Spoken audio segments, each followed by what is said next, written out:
Hi అండి. So Peddi song చిక్రీ ఎలా అనిపించింది? చాలా బాగుందండి. ఎక్కడ మీది? మీ ప్రాపర్ ఎక్కడ?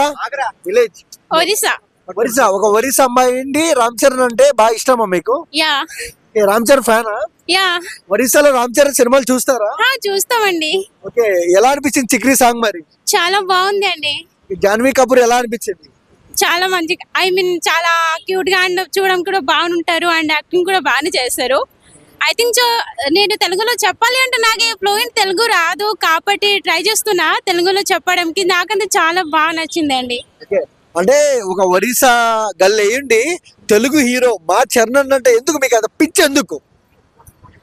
అంటే ఎలా చెప్పాలి, నాకు అంతా నేను చెప్తానంటే నాకు ఫ్లూయెంట్ తెలుగు రాదండి. కాకపోతే నాకు చాలా చాలా ఇష్టం అండ్ నా ఫేవరెట్. చిక్రీ సాంగ్ లో స్టెప్ ఎలా వేశారు చరణ్ అన్న? చాలా బాగా వేశారు. ఓకే, లుక్స్ ఎలా ఉన్నాయి చరణ్ అన్న? చాలా బాగున్నాయండి. అంటే జాన్వీ కపూర్ నడుచుకుంటూ నడుము తిప్పుకుంటూ వెళ్తుంటే రామ్ చరణ్ వెనకాల నడుచుకుంటూ వస్తుంది, ఎలా అనిపించింది? చాలా బాగా అనిపించింది. లవ్లీ అనిపించింది. యా. సో కలెక్షన్ ఎన్ని కోట్లు రావచ్చు? ఒక 1000 కోట్స్ రావచ్చు? తనకన్నా ఎక్కువ కూడా రావచ్చు. ఓకే, పెద్ద బ్లాక్ బస్టర్ అవుతుందా కాదా? అవుతుంది అండి. సో వన్ వర్డ్ అబౌట్ ఒక ఒరిస్సా ఫ్యాన్ గా మా చరణ్ అన్నకి ఏం చెప్తారు? అయ్యో చెప్పాలంటే నేను ఎక్కువే చెప్తా. బట్ నాకే అంత చెప్పాలంటే తెలుగు కూడా రాదండి. ఎందుకంటే